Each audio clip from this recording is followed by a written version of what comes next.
Hello friends, welcome back to this channel. लक्ष्य तक आपके साथ स्वागत है आप सभी का आपके अपने इस चैनल में।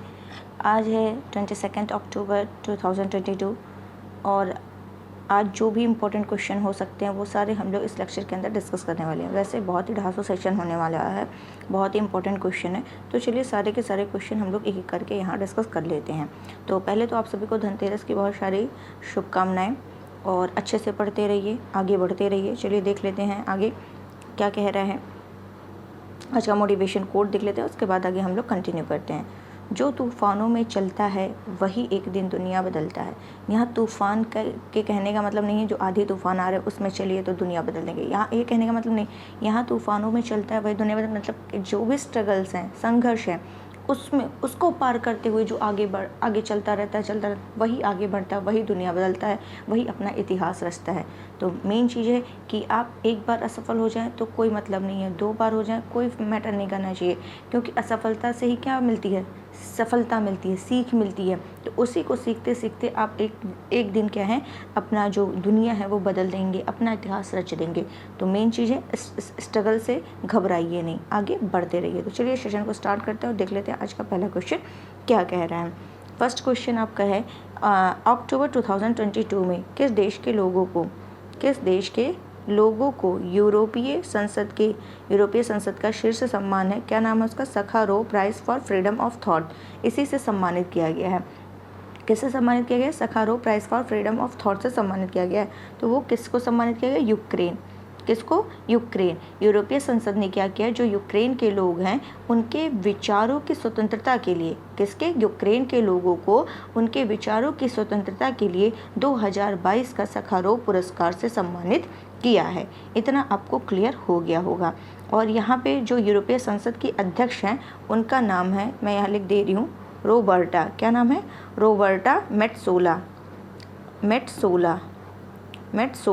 ठीक है, रॉबर्टा मेट्सोला।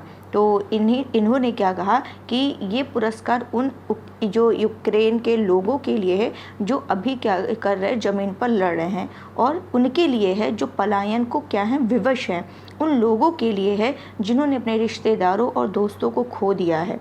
क्लियर। तो ये वहाँ के यूक्रेन के लोगों के लिए, यूक्रेन के प्रतिनिधियों के लिए, यूक्रेन के जो जनता है उनके लिए दिया गया है। यानी सखारोव पुरस्कार जो होता है, ये जो पुरस्कार है वो मानवाधिकार की रक्षा के लिए दिया जाता है, मानवाधिकार की रक्षा के लिए ये प्रदान किया जाता है, मानवाधिकार की रक्षा के लिए ये प्रदान किया जाता है, और यूक्रेन की जनता और ये प्रतिनिधियों को ये प्रदान किया गया है।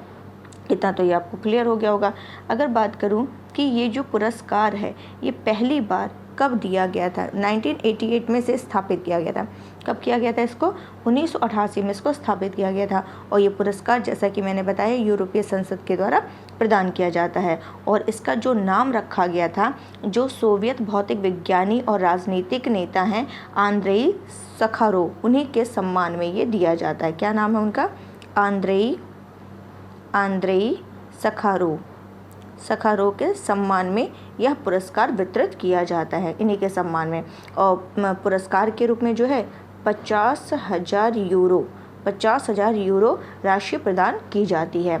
और इससे सम्मानित होने वाले जो पहले व्यक्ति थे उनका नाम था नेल्सन मंडेला और अनातोली मोरचेंको। नेल्सन मंडेला और अनातोली थे पहले सम्मानित होने वाले। तो इतना तो आपको क्लियर हो गया होगा। अगर हम नेक्स्ट क्वेश्चन की बात करें, नेक्स्ट क्वेश्चन हमारा कह रहा है 19 से 25 अक्टूबर 2022 तक कहाँ पर 14वें जनजातीय युवा आदान प्रदान कार्यक्रम का आयोजन किया जा रहा है। क्या क्वेश्चन कह रहा है, फिर से इस क्वेश्चन को पढ़ते हैं कि कहाँ पर ये 14वां जनजातीय युवा आदान प्रदान कार्यक्रम का आयोजन किया जा रहा है। तो कहाँ किया जा रहा है, न्यू दिल्ली में किया जा रहा है। कहाँ किया जा रहा है, नई दिल्ली में ये किया जा रहा है। और इस बार इसका कौन सा संस्करण है, 14वां संस्करण है। कौन सा संस्करण का, 14वां संस्करण है।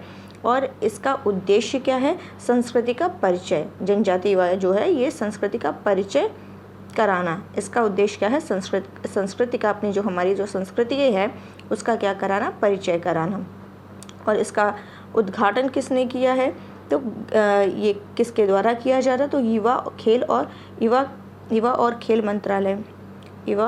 खेल मंत्रालय तथा किसके द्वारा किया जा रहा है, और हमारे गृह मंत्रालय, इन्हीं दोनों के द्वारा इसका क्या किया जा रहा है, आयोजन किया जा रहा है। नेक्स्ट क्वेश्चन क्या कर रहा है, कौन सा मंत्रालय 1 महीने के लिए कौन सा मंत्रालय 1 माह के लिए काशी तमिल संगमम आयोजित करेगा? कौन सा मंत्रालय 1 महीने के लिए काशी तमिल संगमम आयोजित करेगा? वो कौन सा मंत्रालय? शिक्षा मंत्रालय। कौन सा मंत्रालय है जो ये क्या करने वाला है? संगम आयोजित करने वाला है। तो ये जो बनारस और तमिलनाडु के जो विद्वान हैं ये क्या करेंगे? दोनों के मध्य, किसके मध्य? बनारस और तमिलनाडु के मध्य जो सभ्यता है उसका क्या करेंगे? पता लगाएंगे। और ये कब से स्टार्ट हो रहा है? 16 नवंबर 2022 से। 16 नवंबर 2022 से। और किसके द्वारा ये आयोजित किया जा रहा है? शिक्षा मंत्रालय के द्वारा। और इसका ये ध्यान रखिएगा, जो अभी नया पॉइंट बताने जा रहे हैं, इसका जो होस्ट करने वाला है, इस संगम का जो होस्ट करने वाला है वो BHU और IIT मद्रास के द्वारा। BHU और IIT मद्रास के द्वारा। तो इतना आपको क्लियर रखना है। चलते हैं नेक्स्ट क्वेश्चन की तरफ। प्रतिवर्ष पुलिस स्मृति दिवस कब आयोजित किया जाता है? कब मनाया जाता है? तो कब मनाया जाता है? 21 अक्टूबर को मनाया जाता है। तो पुलिस स्मृति दिवस हर साल 21 अक्टूबर को मनाया जाता है। क्यों मनाया जाता है? इसका कुछ रीज़न होगा। बिल्कुल 1959 में क्या हुआ था? चीन ने क्या किया था? लद्दाख पर अटैक कर दिया था। चीन ने 1959 में लद्दाख पर अटैक कर दिया था। तो लद्दाख क्षेत्र पर उस समय जब इसने अटैक किया तो 10 पुलिसकर्मी जो तैनात थे, 10 पुलिसकर्मी ये क्या हो गए? शहीद हो गए। और इन्हीं की याद में, इन्हीं के सम्मान में ये पुलिस स्मृति दिवस क्या है? मनाया जाता है 21 अक्टूबर को। तो ये भी आपको क्लियर हो गया होगा। नेक्स्ट क्वेश्चन है, भारत द्वारा विकसित नेशनल क्रेडिट फ्रेमवर्क किससे संबंधित है? तो most important question the Hindu newspaper से मैंने क्वेश्चन लिया है कि जो भारत के द्वारा विकसित है नेशनल क्रेडिट फ्रेमवर्क, ये किससे संबंधित है? तो ये संबंधित है शिक्षा मंत्रालय से। ये सार्वजनिक परामर्श के लिए ये जो पहला नेशनल क्रेडिट फ्रेमवर्क है इसका मसौदा जारी किया गया। और किसके द्वारा? शिक्षा मंत्रालय के द्वारा इसे जारी किया गया। और ये जो है उच्च स्कूली शिक्षा हो, उच्च शिक्षा हो, व्यावसायिक प्रशिक्षण हो या कौशल शिक्षा हो, इनके माध्यम से जो अर्जित क्रेडिट है उसको एकीकृत करने के लिए 2020 की जो राष्ट्रीय शिक्षा नीति है उसी के तहत ये क्या है? एक फ्रेमवर्क है। जो हायर एजुकेशन है और तकनीकी शिक्षा है उस क्षेत्र के लिए एक मतलब ऐसा ढांचा पहले से ही ये मौजूद है। और ऐसा पहली बार है जब इसे स्कूल तौर पर और व्यावसायिक शिक्षा पर क्या किया जा रहा है? लागू किया जा रहा है। तो ये आपको ध्यान रखना है कि नेशनल क्रेडिट फ्रेमवर्क किससे संबंधित है? ये शिक्षा मंत्रालय के द्वारा ये पहल है। और ये जो ढांचा है ये 5वीं कक्षा से PhD तक के पाठ्यक्रमों पर क्या होगा? लागू होगा। तो ये सब मैंने आपको बता दिया। चलते हैं नेक्स्ट क्वेश्चन की तरफ। मोस्ट इम्पॉर्टेंट क्वेश्चन, बहुत ही दिन से ये चर्चा में था और कई बार मैंने अपने जब से मैंने लेक्चर स्टार्ट किया कई बार इसको FATF के बारे में बता चुकी हूँ। आई थिंक अब आपको ये एकदम क्लियर हो गया। तो ये कूट वाला क्वेश्चन है, चलिए देख लेते हैं। FATF एक अंतर सरकारी निकाय है जो अंतर्राष्ट्रीय वित्तीय अपराधों को रोकने के लिए अंतर्राष्ट्रीय मानक निर्धारित करता है। ठीक है, FATF के बारे में बता दिया कि क्या है। अब बताना इस संदर्भ में कथनों में से कौन सा सत्य है। चलिए देख लेते हैं। भारत FATF का संस्थापक सदस्य है। तो यहाँ पर लिख दिया संस्थापक सदस्य, इस हिसाब से ये क्या हो जाएगा? गलत हो जाएगा। और हमें सत्य बताना है। FATF की ग्रे लिस्ट में शामिल किसी देश X पर सख्त आर्थिक प्रतिबंध लगाए जाएंगे। तो ये भी गलत है। क्यों गलत है? अभी हम सारा जब इसका निचोड़ बताएंगे, डिस्क्राइब करेंगे तो आपको खुद ही पता चल जाएगा कि क्यों गलत है। वर्तमान में FATF द्वारा 2 देशों को ब्लैक लिस्टेड किया गया है।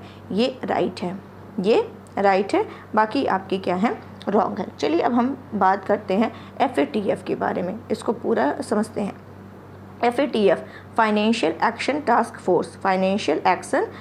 फोर्स, ये आपको ध्यान रखना है। तो अभी क्या किया गया है? क्यों ये चर्चा में आए? क्योंकि जो पाकिस्तान है इसको क्या किया गया है? FATF की ग्रे लिस्ट से पाकिस्तान को बाहर कर दिया गया है। अब क्या कर सकता है? जब ये ग्रे लिस्ट से बाहर आ गया है तो पाकिस्तान की जो अर्थव्यवस्था संकट में पड़ी हुई है उसको उससे निकालने के लिए, संकट से निकालने के लिए पाकिस्तान क्या कर सकता है? IMF वर्ल्ड बैंक और जो ADB है, एशियाई विकास बैंक है, इन जैसे संस्थाओं से ये वित्तीय मदद ले सकता है। अगर हम FATF की बात करें कि FATF क्या है, तो ये आतंकवाद के जो वित्त पोषण पर लगाम लगाने वाली संस्था है। FATF आतंकवाद के वित्त पोषण पर लगाम लगाने वाली क्या है? एक संस्था है। पाकिस्तान को क्या किया गया था 2018 में, कब 2018 में ग्रे लिस्ट में डाल दिया गया था और अभी इसे क्या किया गया है, निकाल दिया गया है। अब FATF ऑलरेडी मैंने बता दिया है कि क्या है, तो ये FATF क्या है, एक अंतर सरकारी संस्था है, अंतर सरकारी संस्था है जिसकी स्थापना FATF की बात हम कर रहे हैं, जिसकी स्थापना कब हुई थी, 1989 में हुई थी। 1989 में G7 जो देश हैं उनकी पहल पर ये स्थापना इसकी की गई थी 1989 में। और क्यों की गई थी, दुनिया भर में जो मनी लॉन्ड्रिंग चल रहा है, आतंकी वित्त पोषण है, इनसे निपटने के लिए ये स्थापना की गई थी। FATF में वर्तमान में देखें टोटल कितने मेंबर देश हैं, तो 39 हैं, 39 देश हैं। और इसमें क्या भारत शामिल है, तो बिल्कुल भारत शामिल है, लेकिन भारत संस्थापक देशों में नहीं है। ठीक है, तो ये ध्यान रखना, भारत भी है, अमेरिका भी है, रशिया भी है, ब्रिटेन भी है, चाइना भी है, सारे इसमें शामिल हैं। और भारत जो है FATF के कंसल्टेंट्स और उसके एशिया पैसिफिक ग्रुप का क्या है, हिस्सा है। और ग्रे, और अगर हम बात करें जो मैंने अभी कहा ग्रे लिस्ट से निकाल दिया गया है या ब्लैक लिस्ट में शामिल कर दिया गया है, तो इन दोनों में डिफरेंस क्या है, ग्रे लिस्ट क्या होता है, ब्लैक लिस्ट क्या होता है, ये भी हम लोग चलिए समझ लेते हैं। ग्रे लिस्ट में वे देश शामिल होते हैं जहां जो आतंकवादी फंडिंग है, टेरर फंडिंग है और मनी लॉन्ड्रिंग है वो सबसे ज़्यादा होती है। ग्रे लिस्ट में वे शामिल हैं जो क्या कहते हैं, जिसमें टेरर फंडिंग और मनी लॉन्ड्रिंग सबसे ज़्यादा होती है। और ये देश जो हैं क्या करते हैं, आतंक को रोकने के लिए इस संस्था के साथ मिलकर काम करने को तैयार होते हैं। एक और जहां ग्रे लिस्ट वाले देश FATF के साथ मिलकर काम करने को इच्छुक होते हैं, वहीं ब्लैक लिस्टेड वाले जो देश होते हैं वो आतंक और टेरर फंडिंग को ख़त्म करने में साथ ही नहीं देते हैं। यहाँ तो बहुत ज़्यादा आतंकवादी गतिविधियाँ और क्या कहते हैं इसको, टेरर फंडिंग और मनी लॉन्ड्रिंग सबसे ज़्यादा होती है, लेकिन ये क्या करते हैं, इसको रोकने के लिए क्या करते हैं, जो FATF के सदस्य हैं उनके साथ मिलकर काम करना चाहते हैं इसको रोकने के लिए। लेकिन ब्लैक लिस्टेड वाले सीधे सीधे मना कर देते हैं, भैया हम तुम्हारा साथ नहीं देंगे इसको रोकने के लिए। तो ये ब्लैक लिस्टेड हो गए और ये ग्रे लिस्टेड हो गए। आई थिंक अब क्लियर हो गया होगा आपको, इसमें कोई कन्फ्यूज़न नहीं होगा। ठीक है, आगे बढ़ते हैं। अभी क्या किया गया है कि इस पे क्यों चर्चा में आया, एक के रीज़न ये भी है कि FATF ने क्या किया है, रशिया के जो भविष्य की परियोजनाएं हैं उसमें भाग लेने पर रोक लगा दी कि रशिया जो भविष्य की परियोजनाएं हैं उनमें भाग नहीं ले सकता है। क्यों, उसका रीज़न यही है कि इसने क्या किया, यूक्रेन पर आक्रमण किया। तो यूक्रेन पर अटैक के चलते रशिया के खिलाफ यह एक्शन लिया गया है कि रूस के हमले की निंदा करते हुए FATF ने कहा है कि देश पर अतिरिक्त, इस पर रशिया पर अतिरिक्त प्रतिबंध लगाए जाएंगे। यहाँ की जो वर्तमान और भविष्य की परियोजनाएं हैं उससे भी इसको रोक दिया गया है। और अभी क्या किया गया है, FATF ने क्या किया है, जो म्यांमार है, किसको, म्यांमार को पहली बार जो है अपनी काली सूची में शामिल किया है। किसको शामिल किया है, म्यांमार को ब्लैक सूची में, काली सूची में शामिल किया है। और काली सूची में उच्च जोखिम वाले उन क्षेत्रों को रखा जाता है जहाँ कार्रवाई किए जाने की ज़रूरत है। पाकिस्तान को तो ग्रे लिस्ट से निकाल दिया गया है और पाकिस्तान के अलावा एक और देश को निकाला गया, उसका नाम है निकारागुआ। पाकिस्तान के अलावा निकारागुआ को भी FATF की ग्रे लिस्ट से हटा दिया गया है और म्यांमार को शामिल कर दिया है। और कौन है ब्लैक लिस्टेड, जैसे नॉर्थ कोरिया है, ईरान है, ये क्या है, FATF के क्या है, ब्लैक लिस्ट में शामिल हैं। चलते हैं नेक्स्ट क्वेश्चन की तरफ। उम्मीद है सारे आपको क्लियर हो गए। हाँ, एक लाइन तो मैंने भूल गई बताना, FATF के जो अध्यक्ष हैं वो भी लिख लीजिए, T राजा कुमार हैं। कौन है, T राजा कुमार, तो ये भी आपको ध्यान रखना है। नेक्स्ट क्वेश्चन है, भारत के आदित्य L1 मिशन के प्रधान वैज्ञानिक कौन होंगे, तो कौन होंगे, शंकर सुब्रमण्यम होंगे।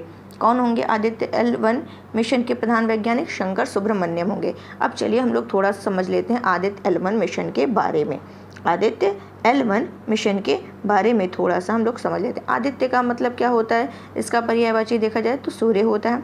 ठीक है, तो ये जो मैं शॉर्ट में यहाँ लिख रही हूँ एरीज मतलब Aryabhatta research institute of observation sciences, Aryabhatta research institute of observation sciences.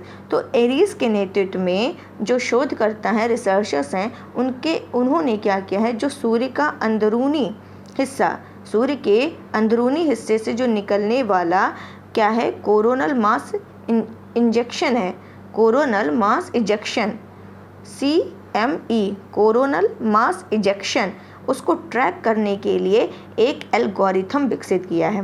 किसने, एरीज के एरीज के जो रिसर्चर्स हैं, शोधकर्ताएं हैं, इन्होंने क्या किया है, सूर्य के अंदरूनी हिस्से से जो निकलने वाला कोरोनल मास इजेक्शन है उसको ट्रैक करने के लिए एक एल्गोरिथम विकसित किया है। क्लियर हो गया होगा कि इन्होंने क्या किया है, विकसित किया है। और इसरो द्वारा, किसके द्वारा, मैं यहाँ लिख दे रही हूँ, इसरो द्वारा आदित्य L1 को, इसरो के द्वारा आदित्य L1 को 400 किलो वर्ग के उपग्रह के रूप में वर्गीकृत किया गया है, जिसे किससे, PSLV XL से लॉन्च किया गया है। इसे किससे लॉन्च किया गया है, जो इसका फुल फॉर्म है ध्रुवीय उपग्रह प्रक्षेपण यान, ध्रुवीय उपग्रह प्रक्षेपण यान। ठीक है, तो इसी से यानी PSLV XL से इसको क्या किया गया है, लॉन्च किया जाएगा। कोविड-19 के कारण इसको लॉन्च नहीं किया गया था, तो इसको क्या है, लॉन्च किया जाएगा। और इसी में L आता है, एक वर्ड आया है L, लेटर आया है L। L का मतलब है, मैं यहाँ लिख दे रही हूँ, एक मिनट, L क्या है, L का जो मतलब होगा, इसका मतलब है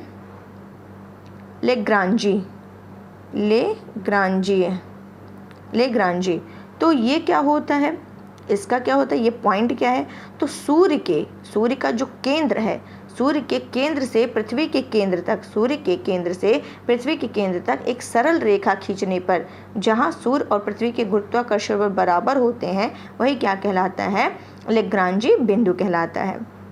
क्लियर हो गया होगा, क्या कहा मैंने, कि सूर्य के केंद्र से पृथ्वी के केंद्र तक एक सरल रेखा अगर खींच दी जाए तो वहां पर जहां सूर्य और पृथ्वी के गुरुत्वाकर्षण बल बराबर होंगे वही लेग्रांज बिंदु या लेग्रांजी बिंदु कहलाता है।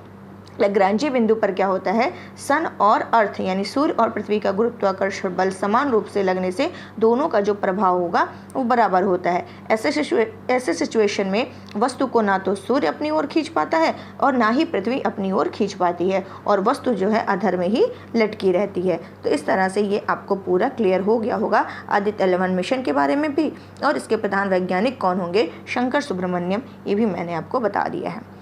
अभी आज से आगे क्या कोई डिस्कस करने से पहले जो आज का थंबनेल था, जो कि मैंने बताया था आपको कि जो जलकर खाक हो गई है सबसे बड़ी मस्जिद, तो उसके बारे में डिस्कस कर लेते हैं, फिर आगे के क्वेश्चन हम लोग कंटिन्यू करते हैं।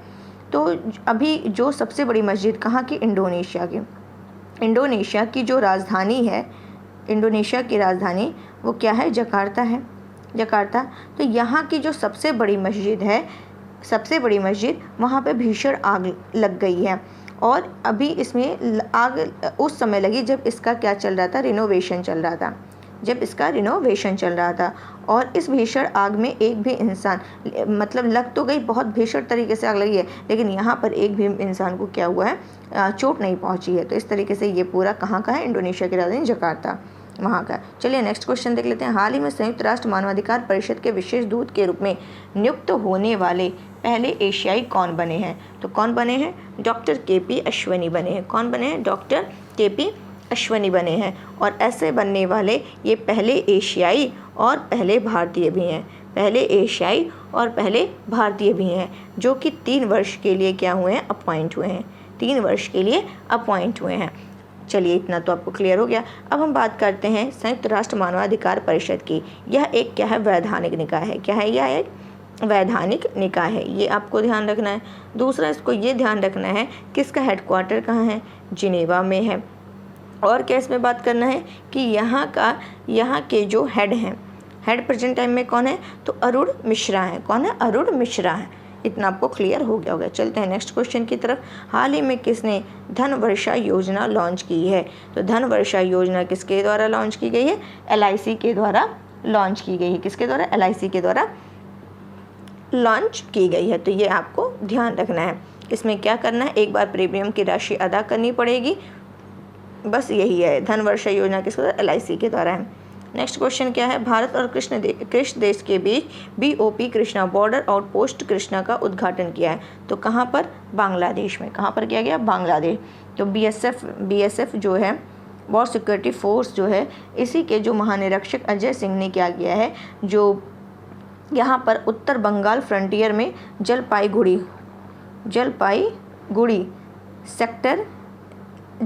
सेक्टर के तहत जो है 40वीं 40वीं बटालियन बीएसएफ की जो भारत बांग्लादेश सीमा पर बनी बॉर्डर आउटपोस्ट है उसी को क्या किया गया है, इसका उद्घाटन किया गया है।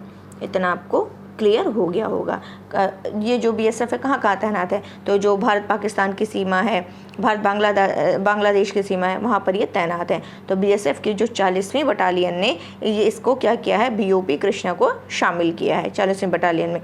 और ये कहाँ पर शुभारंभ किया गया, जो कि ऑलरेडी मैंने बता दिया, पश्चिम बंगाल के जलपाईगुड़ी में इसका शुभारंभ किया गया है। तो ये भी आपको क्लियर हो गया होगा। तो उम्मीद आपको अच्छे से समझ में आ रहा होगा। चलिए फटाफट क्या करते हैं, कल का रिवीजन कर लेते हैं। 18 अक्टूबर 2022 को केंद्रीय मंत्री हरदीप सिंह पुरी ने कहाँ पर एशिया का सबसे बड़ा सीबीजी संयंत्र का उद्घाटन किया, Sangrur Punjab. Diethylene glycol ethylene glycol क्या है, दवाओं में संभावित मिलावट। विश्व ऑस्टियोपोरोसिस दिवस 20 अक्टूबर को मनाया जाता है। निहोंशो के लिए भौगोलिक जीआई टैग की मांग करते हुए आवेदन किया है जापान। सत्संगीत उत्कृष्टता अंतर्राष्ट्रीय पुरस्कार बारबरा मेटकॉफ। केंद्रीय मंत्री अनुराग सिंह ठाकुर ने 5वें खेलो इंडिया यूथ गेम्स किस राज्य में आयोजित किए जाने की घोषणा की, मध्य प्रदेश। प्रधानमंत्री नरेंद्र मोदी ने किस राज्य से मिशन लाइफ का शुभारंभ किया है, कहाँ से किया है, गुजरात। किसे रक्षा सचिव नियुक्त किया गया है, अरमाने गिरिधर। कि मिशन स्कूल ऑफ एक्सीलेंस का शुभारंभ नरेंद्र मोदी ने कहा किया, गुजरात। डॉक्टर जितेंद्र सिंह ने किस सिंगल इंटीग्रेटेड पेंशनर्स पोर्टल का शुभारंभ किया, भविष्य। तो चलिए आज के लिए बस इतना ही रखते हैं। उम्मीद है आपको अच्छे से समझ में आया होगा। तो इसको प्लीज़ ज़्यादा से ज़्यादा लाइक करिए, शेयर करिए और सब्सक्राइब करना बिल्कुल मत भूलिए। तो आज के लिए इतना ही रखते हैं और अब आपको लेक्चर मिलेगा दीपावली के बाद, ठीक है। तो एक साथ कब से, जैसे कि 24 को दिवाली है, 25-26 कोशिश करेंगे आपको 26-27 से लेक्चर मिलना स्टार्ट हो जाए। और इधर के जो भी न्यूज़ होंगे इम्पोर्टेंट वो मैं आपको उसी समय कवर करा दूंगी। तब तक के लिए आप सभी को दिवाली की अग्रिम शुभकामनाएं। तो आज के लिए बस इतना ही रखते हैं। Thank you so much.